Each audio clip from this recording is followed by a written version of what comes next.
श्री स्वामी समर्थ. नमस्कार सर्वांना. स्वागत आहे तुमचे श्री स्वामी समर्थ कृपा या माझ्या यूट्यूब चॅनलवर.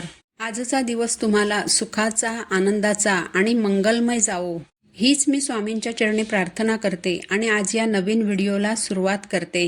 13 ऑगस्ट 2026 वार आहे गुरुवार. या दिवसापासून श्रावण महिन्याला सुरुवात होणार आहे आणि 11 सप्टेंबर 2026 रोजी श्रावण महिना संपणार आहे. श्रावण महिन्यात शिवलीलामृत या ग्रंथाचं 1 सप्ताहाचं पारायण कसं करावं याची माहिती आज आपण जाणून घेणार आहोत. श्रावण महिना भगवान शिवशंकरांना समर्पित आहे. शिव म्हणजे देवांचे देव महादेव अर्थात भगवान शिवशंकर. हे कलियुगात श्रेष्ठ देवता मानले गेले आहेत. आपल्या आयुष्याला योग्य दिशा मिळावी, आपले जीवन सार्थ व्हावे यासाठी भक्तगण श्रावण महिन्याच्या अगदी सुरुवातीच्या दिवसापासूनच भगवान शंकरांना शरण जातात. भगवान शंकरांची आराधना करतात. मनुष्य जन्म घेतलेल्या प्रत्येक व्यक्तीच्या आयुष्यात दुःख, संकट ही येतातच.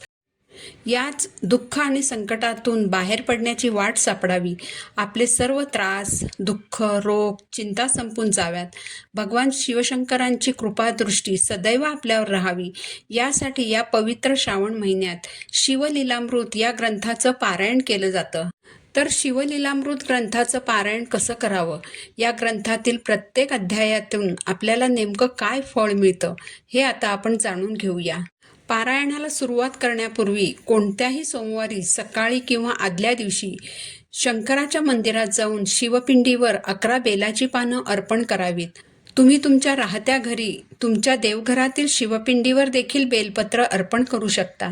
पारायण सुरू करण्यापूर्वी संकल्प करावा की मी भगवान शिवशंकरांना प्रसन्न करून शांती, समाधान, आनंद प्राप्त करण्यासाठी आणि माझ्या इच्छापूर्तीसाठी श्री शिवलीलामृत ग्रंथाचे 7 दिवसात पारायण करणार आहे.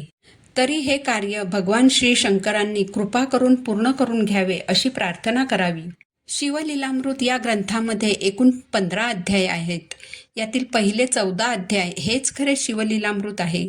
शिवलीलामृत ग्रंथातील 15वा अध्याय हा या ग्रंथातील सर्व अध्यायांचा सार आहे. या ग्रंथातील प्रत्येक अध्यायात आपल्याला जीवनातील प्रत्येक प्रश्नाची उत्तरं मिळतात. शिवलीलामृत ग्रंथाचं पारायण करताना काही नियम आणि अटी पाळणे आवश्यक आहे. तुम्ही तुमच्या राहत्या घरी देवघरासमोर बसून किंवा जिथे तुम्ही तुमचे देव ठेवलेले असतील तेथेच देवाकडे तोंड करून पारायण करावे. हे पारायण 1, 3, 5 किंवा 7 दिवसांमध्ये पूर्ण केले जाऊ शकते. जर तुम्ही तुमच्या एखाद्या इच्छेच्या पूर्तीसाठी पारायण करणार असाल तर 7 दिवसांचे सप्ताह पारायण करावे. पारायण करताना स्वच्छ वस्त्र, शक्यतो शुभ्र वस्त्र परिधान करावे. पारायण सुरू असताना देवापुढे दिवा सतत तेवत ठेवावा. ग्रंथाचे वाचन शक्यतो सकाळी 12 वाजण्याच्या आतच करावे. वाचन हळू आवाजात करावे, पण मनातल्या मनात वाचू नये. स्वतःला ऐकू येईल इतपत मोठ्याने वाचन करावे. वाचन पूर्ण होईपर्यंत कोणाशीही बोलू नये.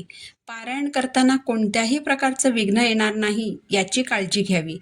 शांत चित्ताने आणि पूर्ण श्रद्धेने पारायण करावे. पारायण काळात सात्विक आहार घ्यावा. कांदा, लसूण, मद्य, मांस याला स्पर्शही करू नये. शिवलीलामृत ग्रंथाचे पारायण करताना प्रत्येक दिवशी किती अध्याय वाचायचे हे तुम्ही स्वतः ठरवू शकता. परंतु 7 दिवसांचे पारायण करताना शक्यतो दररोज 2 अध्याय आणि 7व्या दिवशी 3 अध्याय वाचावेत. शिवलीलामृत पारायणाला सोमवारी सुरुवात करावी. शिवलीलामृत पारायणाचे वार आणि प्रत्येक वाराला किती अध्याय पठण करावेत हे आता आपण जाणून घेऊया. सोमवार अध्याय 1 आणि 2, मंगळवार अध्याय 3 आणि 4, बुधवार अध्याय 5 आणि 6, गुरुवार अध्याय 7 आणि 8, शुक्रवार अध्याय 9 आणि 10, शनिवार अध्याय 11 आणि 12, रविवार अध्याय 13, 14 आणि 15. शिवलीलामृतातील 15वा अध्याय हा या ग्रंथातील सर्व अध्यायांचं सार आहे. या अध्यायाच्या पठणाने या ग्रंथाच्या पारायणाची सांगता होईल. प्रत्येक दिवशी ग्रंथवाचन पूर्ण झाल्यावर 108 वेळा ओम नमः शिवाय या मंत्राचा जप करावा. पारायण संपल्यानंतर शंकराच्या मंदिरात जाऊन शंकरापुढे यथाशक्ती तांदूळ व दक्षिणा ठेवावी. शिवभक्त ब्राह्मण किंवा साधूला यथाशक्ती दक्षिणा व पांढरे शुभ्र वस्त्र दान द्यावे. गरजू व्यक्तींनाही यथायोग्य मदत करावी. पारायणानंतर एक नवी पोथी शिवभक्ताला दान करावी. पारायणाच्या समाप्तीच्या दिवशी महानैवेद्य करावा. शक्यतो पुरणपोळी व दहीभात. रविवारी रात्री शंकराला याच जेवणाच्या पात्राचा नैवेद्य दाखवावा व हेच उद्यापन समजावे. पारायण पूर्ण झाल्यावर केलेल्या कामाबद्दल देवाचे आभार मानावेत आणि पुढील वाटचालीसाठी आशीर्वाद मागावा. शिवलीलामृत ग्रंथाच्या प्रत्येक अध्यायाच्या पठणाचं श्रवणाचं आपल्याला काय फळ प्राप्त होतं हे आता आपण जाणून घेऊया. अध्याय 1. आपल्याला आपल्या सद्गुरूंचे आशीर्वाद प्राप्त होतात. सत्मार्गाची कामं मार्गी लागतात. अध्याय 2. शिवभक्तीची अनुभूती प्राप्त होते. भगवान भोलेनाथांची कृपा प्राप्त होते. पुण्याची प्राप्ती होते. अध्याय 3. आपल्या पापांचे क्षालन होऊन जीवनाला सन्मार्गाची दिशा मिळते. देवदर्शनाच्या यात्रा घडतात. अध्याय 4. शिवपूजनाचे यथोचित फळ प्राप्त होऊन तुमच्यावर येणारी आपत्ती टळते, बाधा टळतात. अध्याय 5. आपल्यावर येणारी संकटे टळतात. शिव आराधना वाढते. गेलेलं वैभव पुन्हा मिळण्यास मदत होते.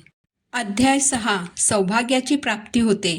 स्त्रियांचे अकाली वैधव्य टळते. उत्तम आरोग्याची प्राप्ती होते. अध्याय 7. शिवशंकरांची कृपा होऊन मृत्यूवर मात करता येते. अपमृत्यू टळतो. अध्याय 8. संकटातून शारीरिक व्याधींतून सुटका होते. अध्याय 9. पूर्वजन्माची स्मृती होऊन या जन्माचा उद्धार होतो. अध्याय 10. उमा महेश्वराच्या कृपेने प्रिय व्यक्तीची प्राप्ती होऊन जीवनाला एक नवी दिशा मिळते. प्रिय व्यक्ती गमावली असल्यास पुन्हा त्याच्याशी भेट होते. अध्याय 11. अपमृत्यू टळतो. हितशत्रूंचे बळ कमी होते. प्रतिष्ठा मानसन्मान वाढतो. अध्याय 12. कुटुंबातील मृत आत्म्यांना सद्गती प्राप्त होते. परिवारावरील भूत पिशाचाची बाधा नष्ट होते. अध्याय 13. अडकून पडलेले कामी मार्गी लागतात. आध्यात्मिक वाढ होते. अध्याय 14. गुरुकृपा होते. याच सोबत विद्येची देखील प्राप्ती होते. शिवलोकाची प्राप्ती होते. हातून अतिथींचा सत्कार घडतो. अजून एक महत्त्वाची गोष्ट म्हणजे पोथी किंवा कोणत्याही ग्रंथाचं पारायण हे दर दिवशी एका विशिष्ट कालावधीत ठराविक दिशेला ठराविक वेळी ठराविक ठिकाणी बसून करावयाचे असते. कारण पाण्याचा एक छोटासा प्रवाह त्याच्या ठराविक गतीने जेव्हा सतत वाहत राहतो त्यावेळी तो जिथे एकाच ठिकाणी पडत राहतो तिथला दगड देखील पाण्याच्या त्या सातत्यामुळे विरघळून जातो. पोथी आणि ग्रंथांमधल्या मंत्रांचा प्रभाव देखील असाच काहीसा असतो. पारायण करताना जितकं सातत्य असेल, स्थिरता असेल आणि एकाग्रता असेल तेवढ्या लवकर दुःख आणि संकटातून लवकर बाहेर पडण्याचा मार्ग सापडतो. अशा प्रकारे केलेले पारायण हे सुफळ संपूर्ण होते. शरीर, आत्मा आणि मन शुद्ध करण्याची अतुलनीय क्षमता शिवमंत्रामध्ये आहे. हे मंत्र उच्चारले असता यश आणि सिद्धी प्रदान करतात.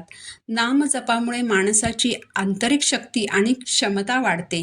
श्री शिवलीलामृत ग्रंथाचे पारायण केल्याने भगवान शंकरांची कृपा प्राप्त होते. मनःशांती, सुखसमृद्धी आणि आध्यात्मिक उन्नती होते. घरात सुख, शांती आणि समृद्धी नांदते. म्हणून या श्रावण महिन्यात भगवान शंकरांची कृपा प्राप्त करून घेण्यासाठी शिवलीलामृत पोथीचे पारायण अवश्य करा. धन्यवाद. श्री स्वामी समर्थ.